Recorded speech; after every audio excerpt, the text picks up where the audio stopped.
is stunning. This is brazen, even for the pretty brazenly typical corrupt state of American politics. Ever found yourself wondering why the United States and Israel seem like the ultimate tag team in the geopolitical arena? Were I a Jew, I would be a Zionist. My father pointed out to me I did not need to be a Jew to be a Zionist. For I am. Israel is essential to the security of Jews worldwide. Trust me, you're not alone. You still have friends. You are not alone. America can't ever be neutral when it comes to Israel's security or survival. Let's dive into the rabbit hole and explore the fascinating reasons behind this seemingly unbreakable bond. What you have with regard to the United States and Israel is a special relationship that is unprecedented in recorded history. Now, there's no shortage of explanations as to why Israel has the unwavering support of the world's superpower. When I become president, the days of treating Israel like a second-class citizen will end on day one.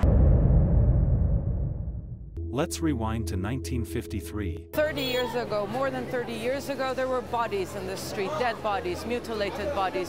A year marked by the Kibbutz massacre in Israel, a dark episode that reverberated globally. Faced with widespread condemnation, the American Zionist Council found itself in a delicate situation. Isaiah Keenan, a seasoned lobbyist with foreign ministry experience in Israel, was in charge of the council. Seeing that the international community was picking up on the massacre and making Israel look bad, he made a bold proposition. Let's create a separate entity solely dedicated to lobbying for Israel's interests in Washington. There and then AIPAC was born. Palestinian children are raised in a culture that glorifies martyrdom and the willingness to die in the pursuit of killing or maiming Israelis. I'm a newcomer to politics, but not to backing the Jewish state. AIPAC wasn't about press releases and public events. It aimed for a more direct approach. Is that true, General? No comment. An AIPAC representative approached Congressmember Alexandria Ocasio-Cortez with an offer to raise $100,000 after her stunning 2018 win. The fundraising was presented as an opening salvo to, quote, start the conversation about AOC's position on Israel. Keenan envisioned forging close relationships with key policymakers from both major parties, recognizing the power of personal connections to weave Israel's narrative into the fabric of American political discourse. AIPAC's strategy proved wildly effective. Through targeted lobbying, strategic campaign contributions, and meticulously organized events, they gained unprecedented access to the halls of power.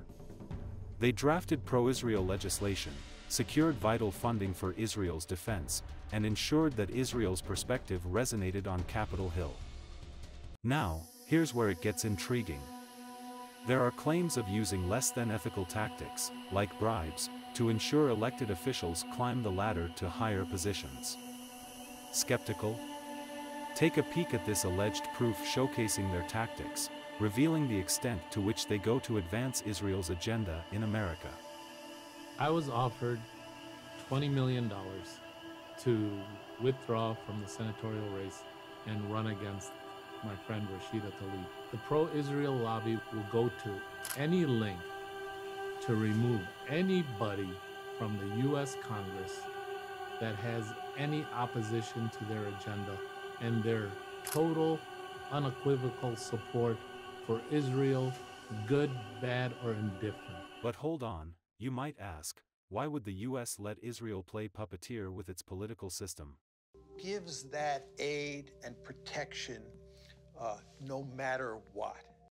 Well, here's the catch. The U.S. benefits from this alliance.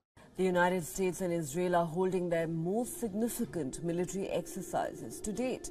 Close to 7,000 military personnel, 142 aircraft and ships are participating in what is amongst the biggest U.S.-Israel war games to date. It helps maintain power balance in the Middle East, allowing them to operate freely through bases in Israel and potentially launch nuclear strikes from there. AIPAC's influence goes beyond politics. it seeps into the media, shaping the way news articles are delivered in mainstream outlets. It leaves us questioning the authenticity of what we see, pondering if it's all real or a complex web orchestrated by networks waiting to be wielded by those in power. Their primary means of influence is by forging friendships with reporters, neutralizing undesired narratives. We develop relationships. It's not about power, to get them to trust us. The U.S. Israel alliance not only shapes policy but also raises profound questions about the very nature of power and influence. As we navigate through this labyrinth, the lines between reality and orchestrated narratives blur, leaving us to decipher the complex tapestry of global politics. Thank you.